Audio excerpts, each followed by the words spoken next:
morning. This is Amit Jain, Senior Energy Specialist from the World Bank. I will be the moderator of the today session. Now, today we have two esteemed speakers who will show some unique features about the pump hydro energy storage and how large-scale batteries are the most discussed grid-scale options. Today, we have Mr. Alex Campbell, Head of Research and Policy, International Hydropower Association, and we have Rebecca Ellis, Energy Policy Manager, also from International Hydropower Association.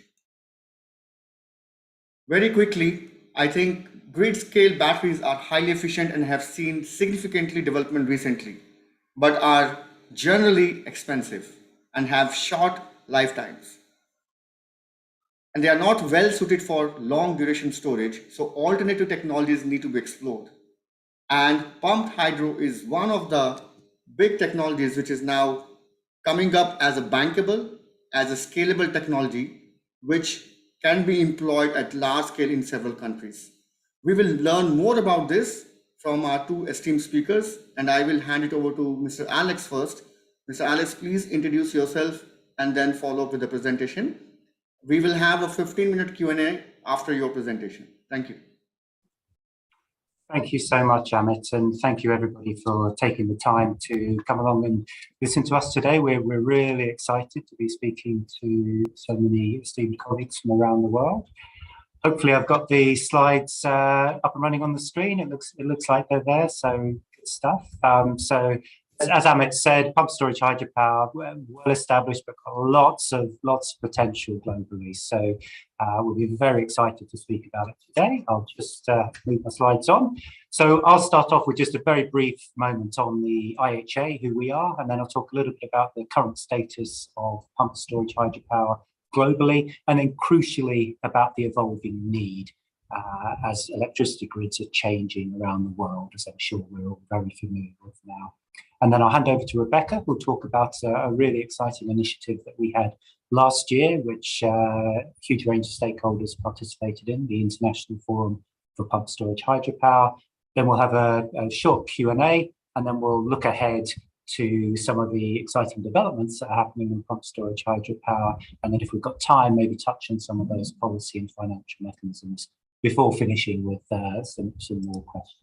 So just quickly, who we are, the International Hydropower Association. Well, we like to think of ourselves as being the voice of sustainable hydropower. We've got over 100 members active in over 120 countries. And really, our members are all dedicated to furthering the cause of sustainable hydropower. So making sure that it can play its role in those electricity grids of the future. And we came together last year to launch the San Jose Declaration to really set that framework, set that tone for hydropower in future. And we won't have time to go into it today, but I just wanted to draw attention to the Hydropower Sustainability Standard. Now, this is something which is governed by an independent governance committee. IHA participates in that, but then so do NGOs, international financial institutions, and national governments and industry. And it's really a groundbreaking way of certifying that hydropower projects are sustainable. But very happy to talk about those afterwards, and please do get in touch with us if you want to learn more offline. We're really here now to talk about pump storage hydropower specifically. For those of you who perhaps aren't particularly familiar with it, it's quite a simple concept. You have two reservoirs, one at the top of a hill, one at the bottom of a hill. And when electricity demand is low, prices are cheap, electricity prices, we pump water up the hill. So this might have been classically in the past, overnight, when you had nuclear power stations or coal running, and it was inefficient to turn those sources of generation off. So it made sense to keep them running, but to try and capture that energy and then release it during the day. Of course, as electricity systems are changing and we're seeing more wind and solar, that slightly changes the dynamic. And I'll talk a bit more about that in the future, in a few slides' time. Today, we estimate that pump storage hydropower represents at least 90% of the storage capacity of grid-scale applications globally, and that the storage volume is around 9,000 gigawatt hours. Got to get my units correct, which is far in excess of batteries, for example. Batteries, of course, have a very important role to play, but pump storage hydropower is more about that medium and long-term energy storage. I'll talk a bit more about the countries who are leading the pack at the moment in a couple of slides' time. One important digression. So I mentioned earlier that pump storage hydropower relies on two reservoirs, one at the top of the hill, one at the bottom. There's an interesting particular type that we have called off-river pump storage or closed-loop pump storage hydropower. And all this means essentially is that it doesn't have to be connected to a river system. And this actually opens up a huge amount of potential in terms of the sites that might be available. You'll see there, hopefully on the map in front of you, a chart from, or a map rather, from our friends at the Australian National University, who did a high-level mapping exercise to identify potential sites around the world. Over 600,000. Now, this is a very top-down, initial analysis, and of course, when you dig into the details, there won't be quite as many available. But in theory, the potential there for storage is absolutely huge. 23,000 terawatt hours of storage, which is more than enough to support a completely 100% variable renewable electricity system globally. So just a little digression there on closed loop or off-river pump storage, just to make it clear that it can be done in a number of ways. So before we get into the details of where we are globally, I just wanted to point to a couple of examples. So here's one from South Africa. Apologies for any mispronunciations. Ngula in South Africa. 14th largest pump storage unit in the world. Just over 1 gigawatt to give you a sense of the scale, and the storage capacity is 21,000 megawatt hours. And it's been done very much in sympathy with the surrounding area, and Eskom, the owners, have designated the surrounding area a conservation area. So it really can be done very much in a way that works with nature and not against nature.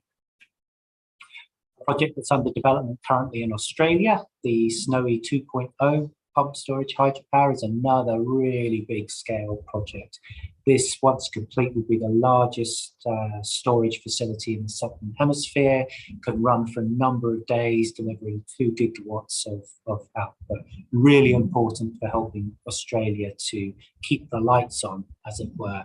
And in fact, one of IHA's board members, Malcolm Turnbull, the former Prime Minister of Australia, when he was in power, he gave the go-ahead for this because he recognised the problems of potential blackouts as we move to more and more variable sources of renewable electricity. Quick overview of the total capacity globally. So there's over 160 gigawatts of pump storage hydropower installed around the world right now. As you can hopefully see from the chart, China is the world leader with 36 gigawatts, followed by Japan, the US, and Italy. So those countries out in front right now, really leading the way. China had put many gigawatts again up on board in the last couple of years, and it's got very, very ambitious targets to get well into triple figures, to well over 100 gigawatts into the 2030s. These numbers, by the way, are hot off the press, as it were. They've never been published before. This is from our forthcoming hydropower status report. So you're getting a sneak preview of some numbers which aren't yet in the public domain. Another tool that we have, so the chart I just showed you is from our hydropower status report, the 2022 version, which will be coming out shortly. We've also got a tracker tool on our website where you can go into and see almost all of the projects that are around the world, get details like their commissioning year, how much capacity they have, pumping capacity, information like that. That's the pump storage tracking tool. Rebecca will be speaking a little bit more about that later on, but it's freely available on our website. This is the forthcoming version, but we do have a version up and running at the moment if you want to take the chance to take a look.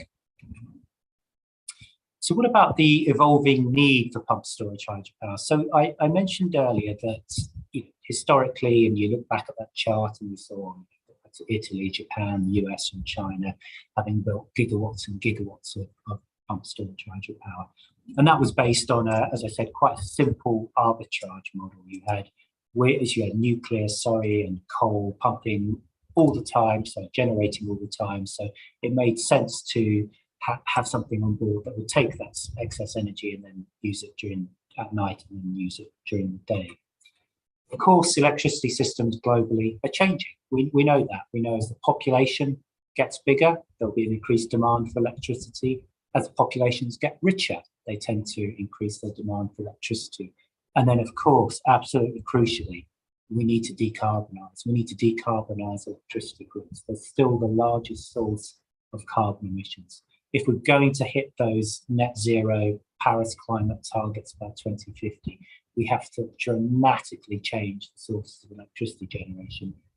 This chart here is from our friends at the International Energy Agency, and they've modelled what a net zero electricity system might look like.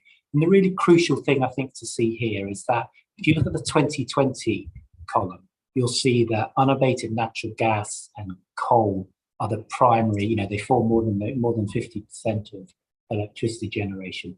Moving ahead to 2050, we see that wind and solar really step up and take over that dominant role on electricity grids, which is really important, needs to happen if we're going to stand any chance of protecting climate change. But of course, there's some crucial shortcomings with wind and solar, in that when it's not windy and it's not sunny and the sun's not shining, we still want electricity. So we need to have alternative sources of flexible generation. And that could come from a wide range of sources. Conventional hydropower, of course, would be increasingly important in those electricity systems of the future, nuclear power and so on. But to really capture that excess energy from all that wind and solar, we do need those storage technologies. And we also need flexible sources of grid services that are able to counterbalance some of the shortcomings of wind and solar because of their highly variable, non-dispatchable nature.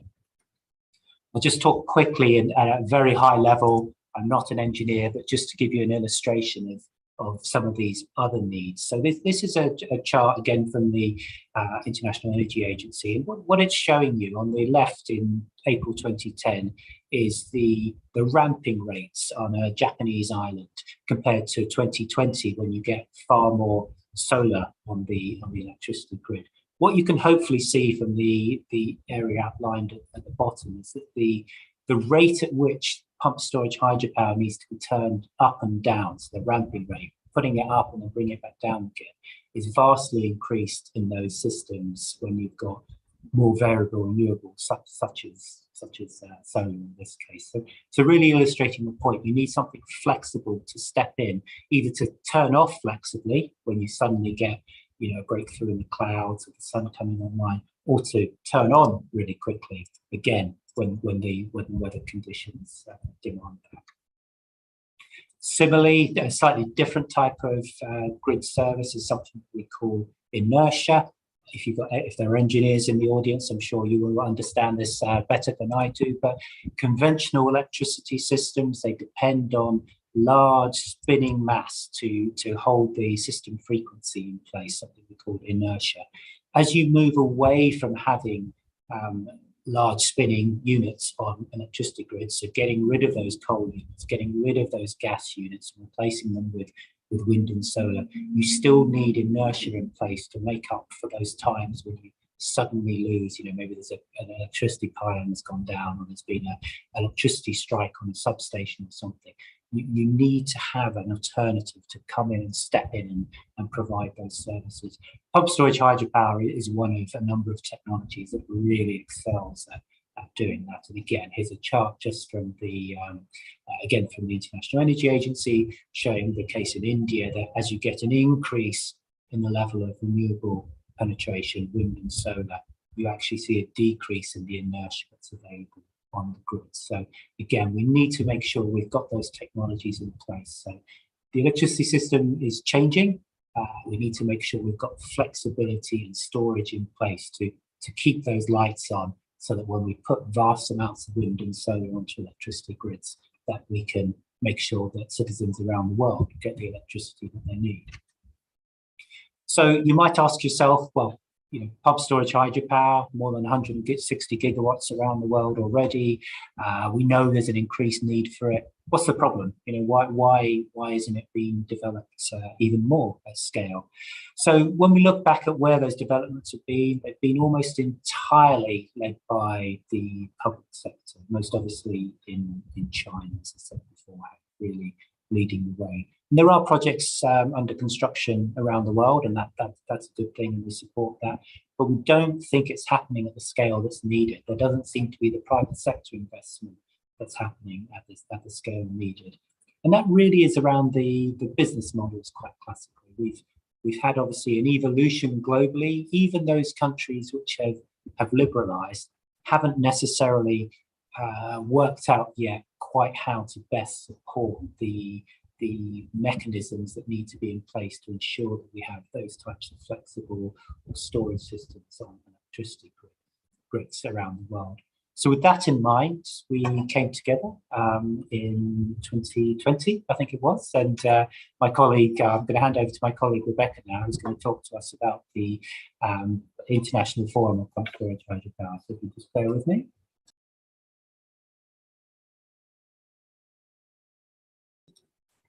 Thank you so much, Alex. Happy to talk through now on the findings of the International Forum. There we go. So the International Forum was an 18-month initiative that brought together over 13 governments, as well as 80 key partners around the world, including the World Bank. And this was led by the US Department of Energy and co-chaired by Deputy Assistant Secretary of State Kelly Speaks-Bachman, as well as former Prime Minister of Australia, Malcolm Turnbull. And IHA provided the secretariat function for that, for the International Forum. So, and as part of the initiative, there were 3 key working groups, and I'm just going to very, very quickly go through the high-level findings. All of the deliverables from the paper, from each of the working groups rather, are available for free on the website. And as you can see, there were 15 country and regional papers, and some of these examples are flashing across the screen now, as well as a major global position paper on policy and market recommendations. And so some of the key findings that we found in part of this working group on policy and market frameworks was that decision makers should assess long-term storage needs now so that the most efficient options, which may take longer to build, are not lost. A lot of these initiatives take a very long time, so it's very important to assess those storage needs now. Ensuring a consistent technology neutral comparisons between energy storage and flexibility options is also important, especially when you compare it against all of what you'll need potentially. Remuneration is quite important, so that those providers of essential electricity grid storage and flexibility services are paid for those services that they're providing. Licensing and permitting should take advantage of internationally recognized sustainability tools. That's quite important. And ensuring a long-term revenue visibility is one of the best ways for pumped storage hydropower operators to ensure that risk sharing enables them to deliver the lowest overall cost to society. And so those are some of the tools, and I'm just going to move on to the next slide. As part of the sustainability working group, there was a major paper on the sustainability findings and some of those key findings is the use of life cycle analysis on PSH is, while still in its early stage, it can require specific attention on the boundaries of functional units of the power system to avoid misleading conclusions. They suggested a 3-level assessment framework, which is adopting a system needs assessment, a technology options assessment, and a project optimizations assessment to avoid, minimize, and mitigate social and environmental impacts. But what's really, really critical from the sustainability working group is that they found, broadly speaking, across the literature that PSH should be considered a key enabler of the clean energy transition alongside other energy storage technologies. And as part of that, because pumped storage hydropower impacts are so site-specific, there are opportunities to take one-time permanent local benefits of pumped storage hydropower as part of sustainability assessments. And there are many existing sustainability tools that are fantastic guidelines for practitioners or local communities who are interested in using good and best practice in this area for sustainability. Lastly, but very much not leastly, our Capabilities, Costs, and Innovation Working Group had 3 core deliverables, including an interactive online map on global pumped storage hydropower potential, which was developed by Dr. Julian Hunt, pumped storage hydropower innovative configurations and uses, which included case studies on some new and innovative uses of pumped storage hydropower, and pumped storage hydropower capabilities and costs paper to provide a comparison across other different storage technologies. And very briefly on this, so for the comparisons paper, for 4-hour storage as well as 10-hour storage, there are 2 graphs in the paper itself. And as part of this, it provides a broad overall comparison between pumped storage hydropower, lithium ion, lead acid, vanadium, compressed air energy storage, and hydrogen, including technology readiness levels, CapEx at costs at 2020, round trip efficiencies, power CapEx costs, energy CapEx costs, fixed O&M costs, and then also projection of the potential costs in 2030, and found that pumped storage hydropower is not only at a high technical readiness level of 9, which is very, very high. It has some fantastic technical capabilities, as Alex has already alluded to, that are going to be very critical for grid functions. And it has, when you compare pumped storage for its overall life of 80 years, it has it's a relatively low CapEx cost. So these are all things just to consider when looking at pumped storage hydropower in the round. And on the capabilities, cost, and innovation, so the innovation, they featured 17 PSH innovations were featured. And so these include further PSH potential, so location agnostic, geomechanical off-river closed loop, as Alex has previously spoken about, salt water for those who are on small islands. Retrofitting is going to be a critical issue, not only for pumped storage hydropower, but hydropower in the round. So how can we retrofit existing hydropower reservoirs, extending the range operation, as well as hybrid systems. So solar PV, renewable modular closed loop, and battery storage as some examples. So we'll touch on 1 or 2 of these examples coming up, but on that note, I will hand over for a brief Q&A period. I think that's over to you, Amit, to chair the Q&A. First of all, thank you very much, Alex and Rebecca. You were bang on time, so we have good time for questions. We have actually 106 participants for this session, which is excellent response. I would request audience to please type their questions in the Q&A box so that I can relay these questions to Alex and Rebecca. So we will start requesting Alex and Rebecca to please see how you would like to answer these questions. First, we have a question from Alexandra. 7 to 8 gigawatt hours of batteries. Installed capacities look very little. EU should have done more by now. I don't know whether you would like to answer that question, but does IHA have end 2021 gigawatt and gigawatt hour figures for installed pumped hydro storage capacity in EU? Please, could you answer that question? So we do have numbers for the EU. I don't know them off the top of my head. I don't know. I might see if Rebecca knows. Not off the top of my head, but I can look it up very quickly for the EU. This would, it might be difficult for me to find the EU 27 countries, but I can find the broader European ones quite quickly.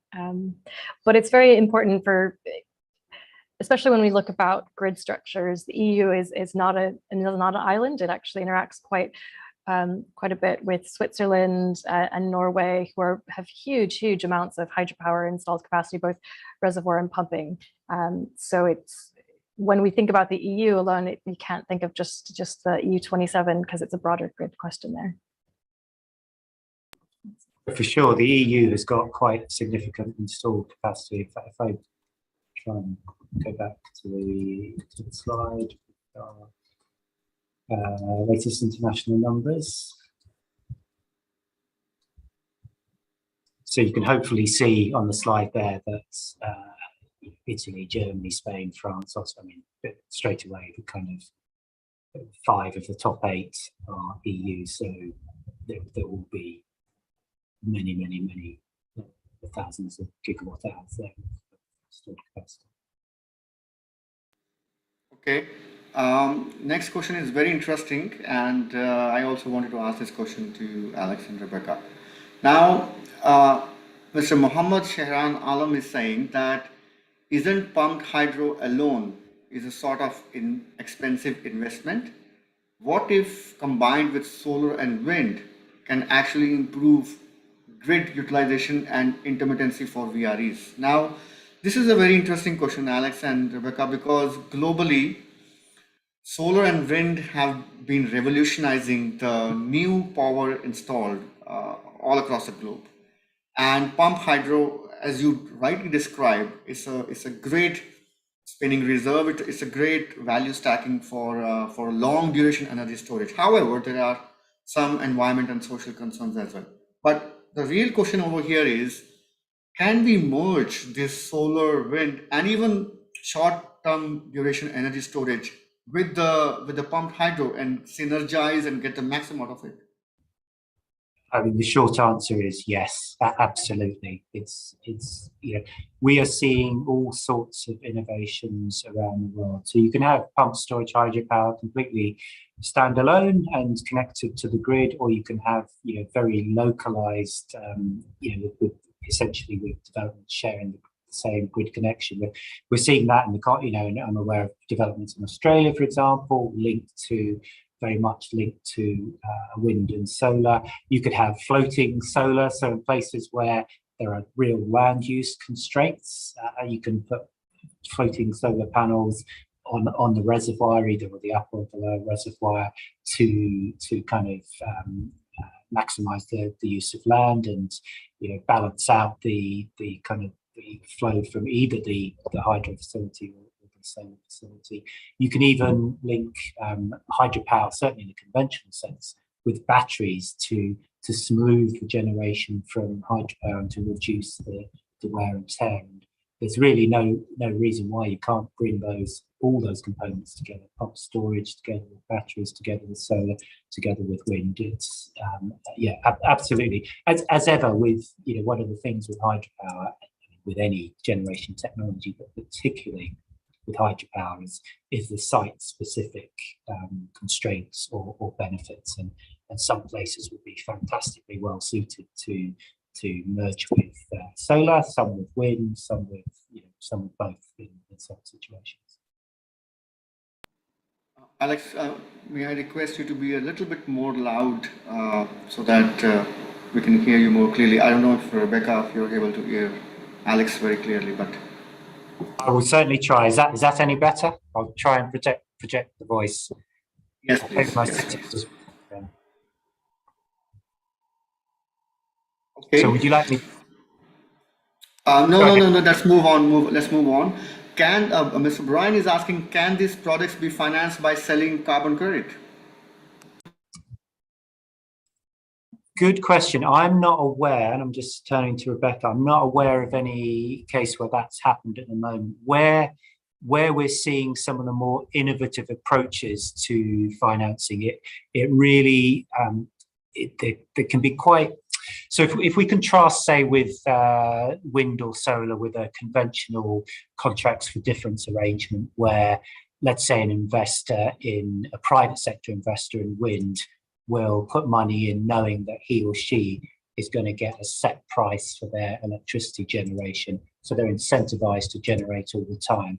With energy storage, that's not quite the same, because you don't want to incentivize storage technologies to generate all the time. You want to incentivize them to generate it when the system is most needed. So what the type of mechanisms that we're beginning to see are sometimes quite complex. They'll require, say, an availability payment. So you need to prove that you're available for X percentage of the time, linked to payments for generation, perhaps then also linked to quality control or grid services.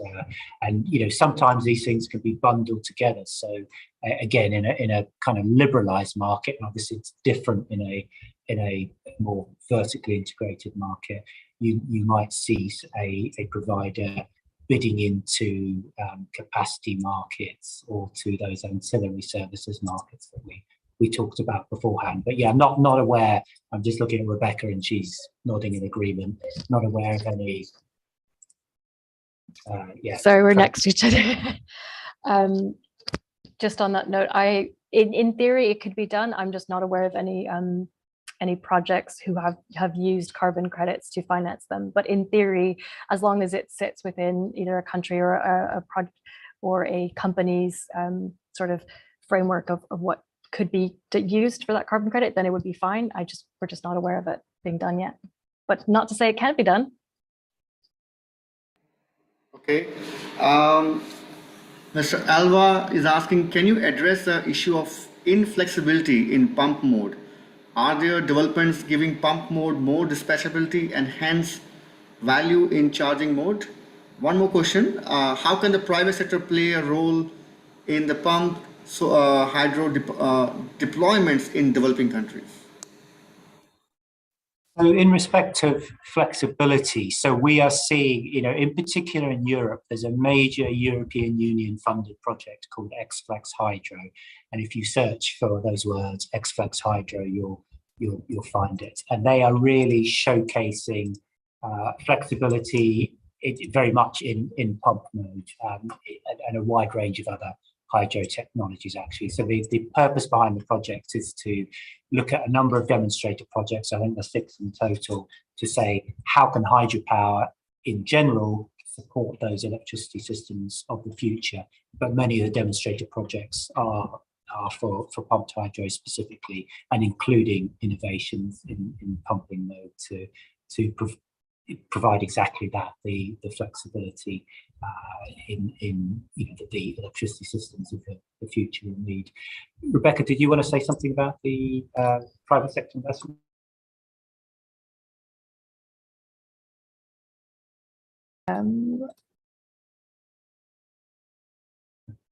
Which one is it? Oh, the address. Where's the how can the private sector play a role in the developing countries?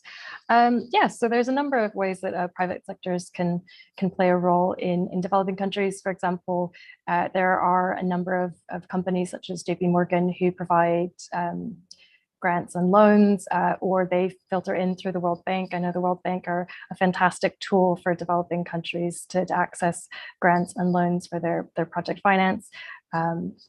But as Alex has alluded to throughout the project, it's one of those things where it's seen as a very high risk, unfortunately, by a lot of private investors. And so this is something that we really want to ensure that there is that long-term revenue visibility, and in doing so, hopefully provide assurances of risk and decrease that risk, especially since pump storage hydropower, as with all large-scale infrastructure projects, has a very high upfront capex requirement, and that's where the majority, I think, between 80 and 90% of the capex is required for the civil works and the electrical and the electricals and just the installation costs, essentially.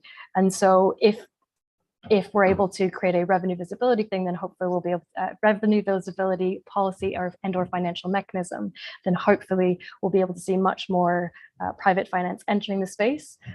Another area that's started to pick up in the past couple of years, we've kind of alluded to a little bit, is green bonds. And in fact, as Alex mentioned at the beginning, it was quite critical when in early 2021, the Climate Bonds Initiative recognized and published a hydropower green bond standard, and as part of that recognized part of the hydropower environmental sustainability guidelines as part of the HESG tools for providing an assurance of sustainability. So you can use those tools and those accredited assessors to assess a project both from the feasibility, so the feasibility stage, the implementation stage, the operational stage, and that will provide an assurance to an investor that this is a sustainable project. And we've actually recently seen some projects have green bonds become clean CBI certified. In fact, the Reventazon project in Costa Rica is using that as a mechanism to refinance. So it's not just for when projects are at implementation stage, but you can also use and access green bonds throughout a project's life cycle. And so that's a really exciting phase of projects right now. Thank you. Then Mr. Rafael is asking that Rebecca mentioned that pumped hydro is very competitive, but capex is among the highest as compared to the other solutions. It is even above a traditional hydro capex, which is substantially lower than the pumped one. Second question from Mr. Oliver: is pumped storage hydro compatible with seawater? Does any projects exist? So on the latter with seawater, yes, obviously you can't just do it on any old pump storage facility, but yes, there are demonstrated projects which are seeking to work with seawater. In terms of the cost for pump storage, so certainly does have high capex, but of course it lasts significantly longer than most other forms of long duration energy storage that are available at the moment. So on a lifetime basis, the overall cost is, we believe, from the evidence we've seen from the US government, from other sources, is that actually the cost over its lifetime is lower. But that is one of the great challenges, and that Rebecca was alluding to earlier. You need to get the investment in place to support that emission investment to justify the high capex, which is why you need long-term revenue visibility, such as has been done, in the early stages of offshore wind, for example. Large upfront costs. You needed mechanisms in place which would reassure those investors that, providing they fulfilled their end of the bargain, they built the things, they took the construction risk, that they would then get those revenues back over time to justify the investment. And I would just add that, and I was actually doing quite a bit of research on this past week, that when you look at the levelized costs over time of a number of generation technologies, hydropower, and they didn't define it against pump storage. I was reading actually some World Bank economic analysis on this. They found that hydropower is one of the lowest, when you take all the median averages, some of the lowest cost of energy over its weighted average cost of time over time. So it is quite a lower when you compare it to other renewables. But as Alex has said, it's you have to take into account it's a very long life cycle for the asset.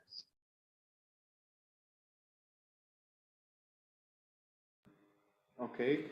Mr. Miguel is asking, are you concerned that the talk of windfall tax can discourage investments in pump hydro, given the regulatory uncertainty? Mr. Abdullah is asking, do you have a comparison between water cubic meters pumped cost depending upon different technologies? I'm not sure I quite understood the second question, but with regards to windfall taxes, I mean, I would say the same for hydropower that any other industry would give. Windfall taxes, as I understand them, are there to, in cases where there's been an unexpected sudden flow of cash, if you like, or profits into an organisation. When you suddenly apply a windfall tax, when there hasn't been that kind of unexpected income, that's traditionally where companies would say it's going to discourage us from investing in the future. I'm not particularly aware of those being applied to specific pump storage assets globally, but there may be examples of that. But I don't think there's any. There's nothing specific to hydropower in respect to windfall taxes that I'm aware of. And sorry, there was a second question there on water, but I didn't quite understand. Apologies. Yes, the question is a little confusing, but another interesting question from Mr. Mahidane: how does the pumped hydro LCOE compared with other energy storage technologies? And one question from Mr. David: are there examples of conventional hydroelectric plants converted to pump storage? So we think in terms of the levelized cost of energy over time, we think pump storage hydropower is competitive with those other technologies.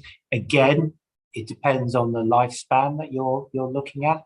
With a PSH asset, the main equipment will keep going for many decades, and indeed the civil works, that can easily hit 100 years. So over that sort of lifespan, for sure, pump storage hydropower is incredibly competitive with other technologies, and especially, of course, if you're looking at those long durations, 10 hours plus. For a much shorter duration, for an hour or so, then batteries have very much their role to play, and in those situations will be the more efficient choice. And sorry, what was the second question?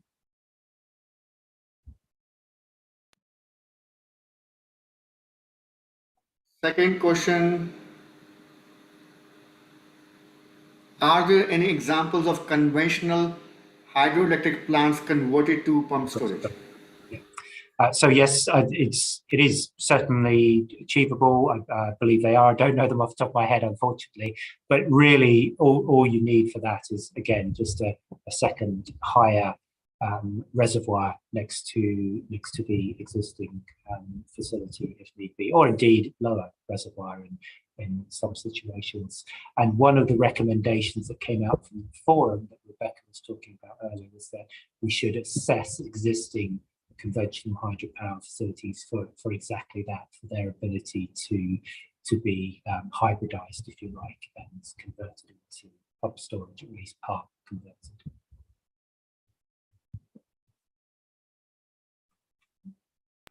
Okay, we have tons of other questions, Alex and Rebecca. So let's move ahead with the second part of your presentation. In the meanwhile, you may try to answer some of the questions in the Q&A box.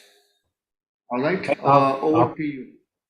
I'll hand back to Rebecca and I'll take a look at those questions right now. If Rebecca, you allow me, we also have a poll that we wanted to ask the audience about what topics of interest would you be interested in having a future webinar. So please, as you can see, it just popped on your screen, and we'll give around 3 minutes so that we don't postpone too much this second part of the presentation. But please do feel free to place any topic of interest for you around the webinar, a future webinar.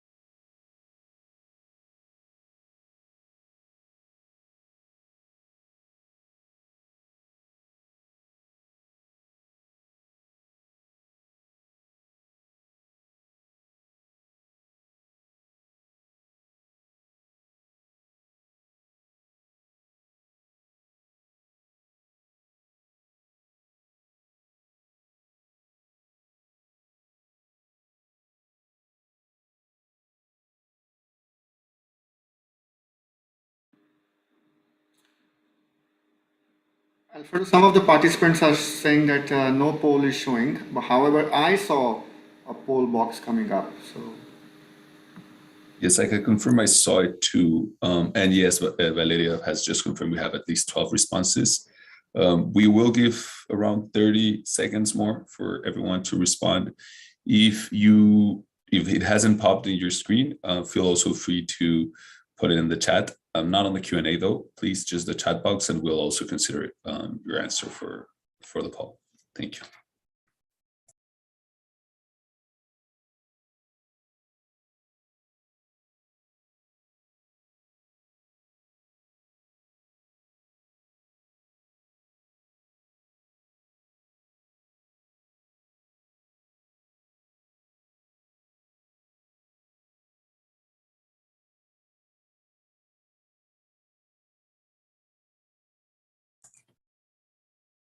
I think we have a good number of responses so far.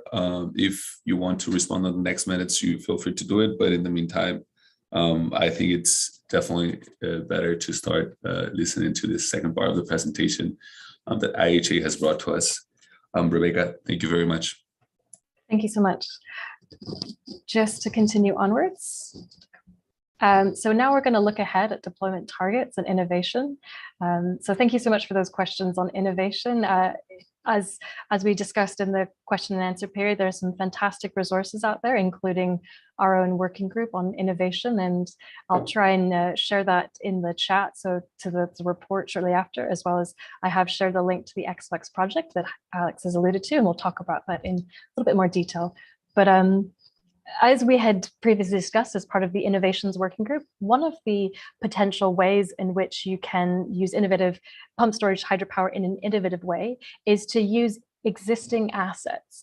And there are a number of brownfield sites around the world where there are mines. So former open air mines are a fantastic opportunity to repurpose and reuse in a way that becomes a sustainable battery, essentially. So one example in Australia is the Kidston Stage 2 pump storage hydro project, which will utilize an abandoned gold mine and is currently being developed actually by the private sector. It's integrated and co-located with a solar project, a 270 megawatt solar project, and it will include, the Kidston 270 megawatts, that's how much it will have, but it will also be co-located with a solar project. So the pumping asset will be 270 megawatts, not the solar part. And it will have roughly 2,000 megawatt hours energy storage capacity. It's less than 30-second ramp up time.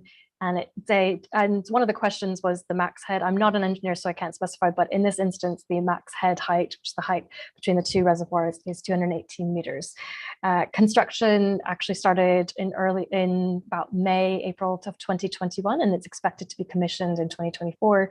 And if you do repurpose those existing assets, some of our research from our members has actually found that it lowers the upfront capex and the overall levelized cost of energy as a result, because you're reducing that upfront capex with the repurposing the existing infrastructure. So it's a fantastic way of saving money, but also installing some storage. It's creating 900 direct jobs, and it will help the state achieve its renewable energy target of 50% by 2030, which is another great example. And just to note, I noted in the news about last month, ThyssenKrupp Woods Africa and Vismut GmbH have announced a pre-feasibility study for an underground pump storage hydropower with a South African mining company. So there are opportunities not only in Australia, but all over the world for this. And the ANU study only looked at greenfield projects, so those projects that are off-river, closed loop for new assets. It didn't include existing infrastructure. So from discussions with ANU, our Australian National University colleagues, they have said that in the future, they're also going to include brownfield sites. So hopefully we'll see a lot more potential on the horizon. And as Alex alluded to, we also have developed a pump storage tracking tool. And as part of this, it includes the capacity, the energy storage, as well as it's not showing, apologies. There's in addition to this, as part of our new developments, we're also including national targets. So our the fantastic group of one of my colleagues, Cheng Ting, she took the findings of the Pump Storage Forum, and she looked at and started tracking all of the country official national targets. And so as part of the update to the pump storage tracking tool, it will include both the installed capacity, so the announced and plans for that, as well as the energy stored, which is both in our previous iteration in 2019, but also we think it's really important to help and track where governments are actually created announcements and are planning to include pump storage hydropower in their national targets. So this is separate from the previous map that we discussed as part of the Capabilities, Costs, and Innovations Working Group. So just to note, this is one of our internal maps and not the same as that one. And we have announced approving stage under construction. There's over 170 gigawatts that are in the pipeline, essentially. So it's really exciting, and we'll publish that officially in the next couple of weeks, hopefully. Is it not going forward? Thank you, Alex. And as part of sort of a next step from the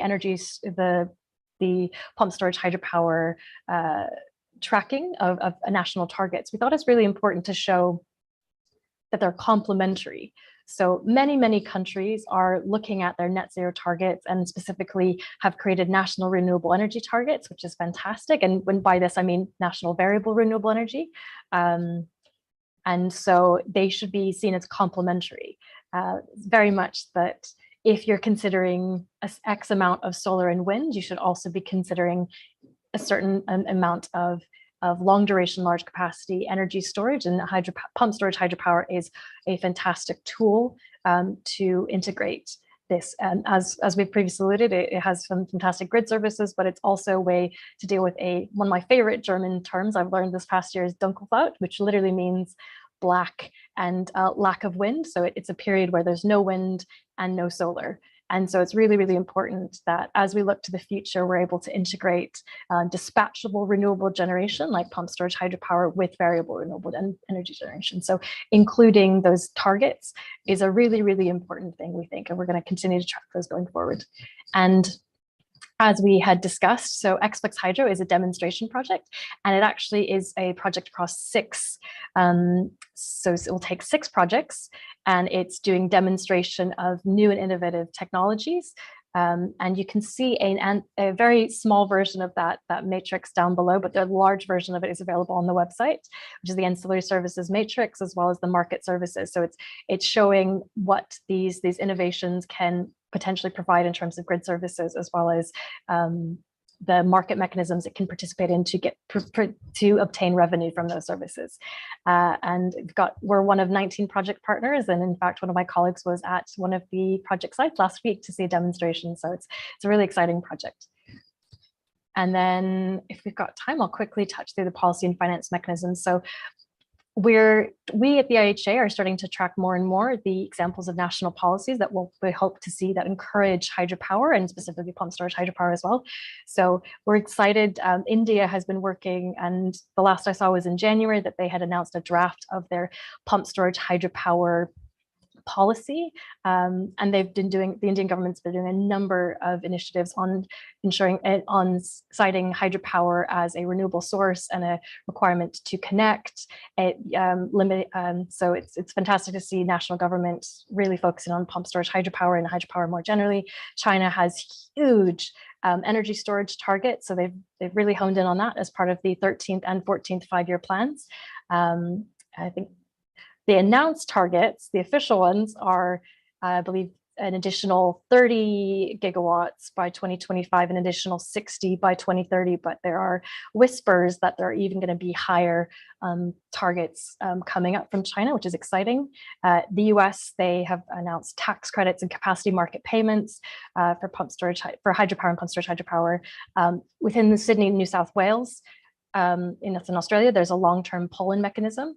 That's one way of bringing people on board. And I'll touch on the Israel example in just a sec, but Nepal is really fantastic example of a government providing a really great tool to provide foreign direct investment. They have a wonderful tool for that. So they've created a guide essentially, which was shared to us by the World Bank colleagues, and as part of that, they're doing concession on lease rentals, capital subsidy on equipment required for project construction, bank guarantee facilities, on customs duty, foreign currency hedging facilities, and a public-private partnership law, which was passed, I believe, in 2020. So, and those are just a few examples. And then for the financial mechanisms for revenue visibility in particular, Israel has tried to create a better revenue visibility to encourage and ensure private investment in this space. So the Israeli Electric Corporation identified a need for 800 megawatts of energy storage, which is 5% of the demand of their 18 gigawatts of their total installed capacity. And they developed a payment mechanism with remuneration structure intended to ensure this. And it's based on planned availability over 18 to 20 years. It's a 3-part payment scheme, which consists of revenues from, so primary source of revenues, which is an availability payment, which forms the bulk of the revenue, a payment for energy, and a startup and shutdown payment based on how often the plant is operated. So that's just a couple examples. And so the Monera project is in the pipeline, and I believe it's in construction, I believe, at this time. And the Gilboa 300 megawatt PSH became operational in 2020. And so just these are some of our core recommendations that form the basis of our Hydropower 2050 report.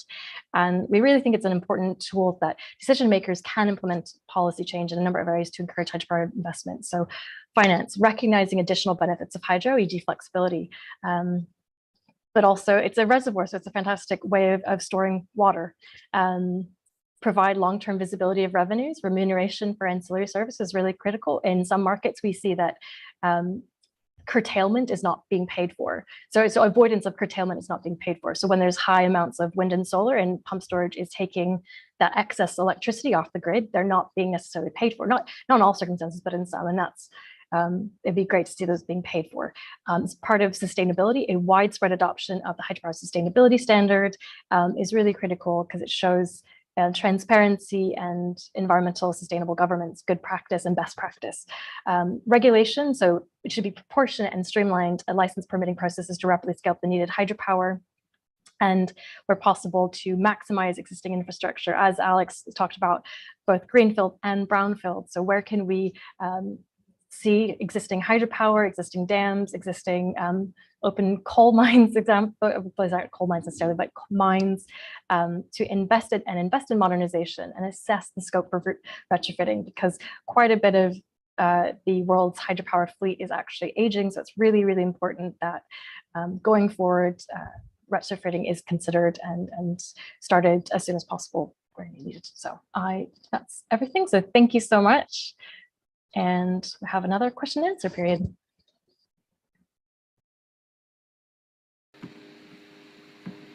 Thank you, Rebecca. Thank you very much. Okay, so let's move to another set of questions. Question from Mr. Gordon: what minimum elevation height difference in feet or meter is needed for a lower and upper basin to make hydropower storage feasible? When we look at the head height, which I think is probably the more relevant point, so we categorize low head in the context of pumped storage as being between 0 and 150 meters in our statistics and in our tracking. And having had a quick look on the system, one of my colleagues tells me that 40 meters is probably the smallest gap that we've seen. But obviously the bigger the head difference, for those of you who don't know hydropower, it's a function of a couple of things, the volume of water, but also the height difference is really crucial. So as I say, less than 150 meters would be regarded as low head. I'm not sure we've got any evidence of anything below 40 meters. Okay. Mary is asking, how expensive is a PHS generating and pumping as compared to a simple only generating hydropower plant in terms of capex and opex? It's a great question. It's so site specific that it's almost impossible to really answer practically. It really depends on factors like the size of the different reservoirs, the amount of civil works that go in. The actual hydropower equipment itself isn't significantly. I don't think there's a huge price difference between the two, between a pumping facility and a pure conventional hydropower facility. But we'll look it up, see if there's anything more concrete that we can give on that. But this is one of the things with hydropower, it is so dependent on the particular site.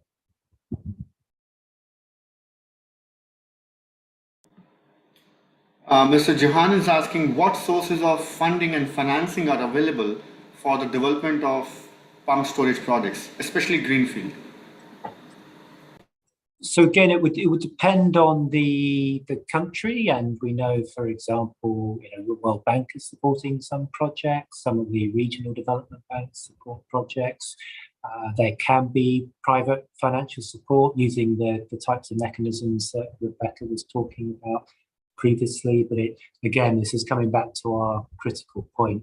If you're going to get investors coming in, you really need to have the mechanism in place that reassures them that they're going to get that payback over time. So long-term contracts which will provide the revenue return, providing the developer meets their end of the bargain, as it were. So at the moment, it's tended to be public sector finance or development bank finance, but increasingly, in the case, for example, of the Israeli one that Rebecca talked through, we would like to see more of that private sector investment come.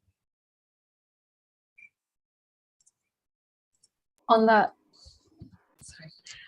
And I saw some people are attending from Pakistan, and actually Pakistan published its first Euro bonds this year to finance 2 hydropower projects. It's apologies if I can't remember the name off the top of my head, but it is the further information on that Indus bond. I believe it's called the Indus bond, which is a Euro bond. It's available on the WAPTA website. So that's another example of a government being able to finance hydropower projects. And so potentially that could be applied to pump storage as well. Okay, Katsuo is asking, how should we consider about the effect of weather for OPEX of pumped hydro power systems, evaporation, rainfall, river, etc.? We would always urge the use of our climate resilience guide for the hydropower sector, which was developed a couple of years ago with actually with the support of the World Bank, the Korean government, and the European Bank of Reconstruction and Development. And this urges developers to consider exactly that, changing weather patterns, how those might have an impact or not on the available water resource.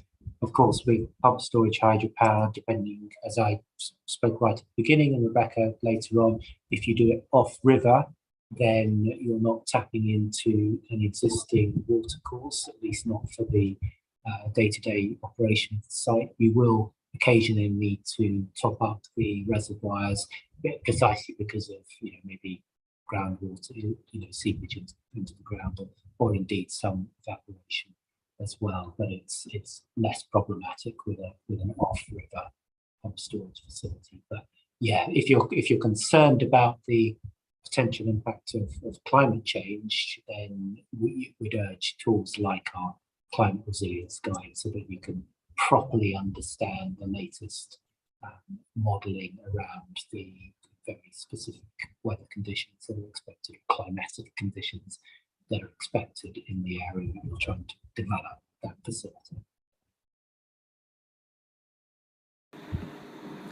Okay, another question from Alexandra. If we look at 2021, annual revenues of different storage technologies, what is the place of PHS? For example, in Germany, it seems thermal storage is number 1, thanks to the residential solar rooftop deployments. Batteries are number 2. PHS is at number 3. What would be your estimate for the world as a whole? Good question. I wouldn't know off the top of my head. I don't know if Rebecca, you want to jump in there. I mean, because of the sheer scale of pump storage globally, I would be surprised if it wasn't number 1, but I'm happy to be corrected on that. But because it vastly outnumbers other technologies in terms of the energy stored, I would have thought it would be the front runner. But we'll have to look at the data that Alexandra provided to understand it better. Rebecca, did you want to add anything? No, I'm racking my head. I was reading a report based on the hydropower value to Europe early this week, and as part of it, it did note that, for example, some of the gross value included taxation. So but I couldn't comment on revenues, unfortunately. But that is, I think it's part of that's an issue. It might be an issue around competition. So I don't know if we would be able to find out those details quite easily without perhaps listed. It's food for thought, basically. So thank you for that question. Okay, we have one last question from Alva. are there reasons for setting an 80-year lifetime on a PS project other than being the longest model horizon? Hydro plants last hundreds of years, subject only to the mechanical replacement and maintenance of river system. Alex? Yeah, so it's a great question, Alva. I think there is no perfect time frame over which to compare these things. I guess every policy decision maker will need to think about his or her specific local context. We representing the sustainable hydropower industry, we're very happy to see long time frames considered, because we know over those long time frames hydropower is exceptionally competitive. I think 80 years is a feasible time frame to consider. I mean, there will be, you say subject only to mechanical replacement. That, of course, is a significant piece of work, especially over that 80-year time frame. But your core point about the basic civil infrastructure being in place, there's still water infrastructure in use from thousands of years ago. We understand that once that heavy duty work is done, then it's going to be around for a long time. The question is, I guess, for policymakers, do they want to think about things in those 80-year, 100-year plus timeframes, or are they thinking more about the immediate goals around energy access and climate change targets and so on? But yeah, no straightforward reason for selecting 80 rather than 50 or 150. As I say, for hydropower, we're very happy to have those long-term frames considered. Okay, we have one last question and then we close the session. Vinay from India is asking that 50% of PSP, approximately 160 gigawatt, is located in China, US, and Japan. Does the PSP technology providers are available globally, like thermal plant and conventional hydropower technology, or they are provided by few, like the nuclear technology providers? Far more than nuclear, yeah. So it's a more dynamic market than nuclear, and to see to see some of the world-leading providers, can I suggest people take a look at our websites? IHA, we've got all our members are publicly available, and there's some really amazing technology and equipment out there. But yeah, the short answer is yes, there's significantly more than nuclear. I won't name, the danger if I name one or two is I'll miss some of our other members' names, and I wouldn't want to do that. So, but please do have a look at the IHA website and look at our members if you want to get in touch with some of the equipment suppliers. Thank you so much, Alex and Rebecca. I had a very, very productive last 1.5 hours and learned a lot. And with the amount of questions we got, and they were really good questions, difficult questions. So, and as you can see that there is a lot of interest in pumped hydro. And I can tell you from my personal experience at the World Bank, given the focus on long duration energy storage, given the focus of energy transition and the net zero, and this time governments are serious. They are not just talking. They are moving so quickly towards renewables and solar and looking at storage as a balancing, and pump hydro, I don't know if I'm using the right term, coming back into the focus if we have to move towards global net zero, and looking at balancing some of these informed renewable energy technologies. Pump hydro is definitely one of the solutions which we have to explore. Thank you very much, Alex and Rebecca, and have a good day. Thank you so much. And if anybody wants to get in touch with us, I'm sure we'll be able to circulate our contact details and so on afterwards. But we really do appreciate you at the World Bank for organising this, and of course everybody for participating. Really some good tough questions there, which we'll have to go away and think about. Yes, thank you so much. It's been a pleasure, and hopefully hear from many of you in the future. IHA, we're doing lots of exciting things, but we also look forward to hearing what EastMap members are doing.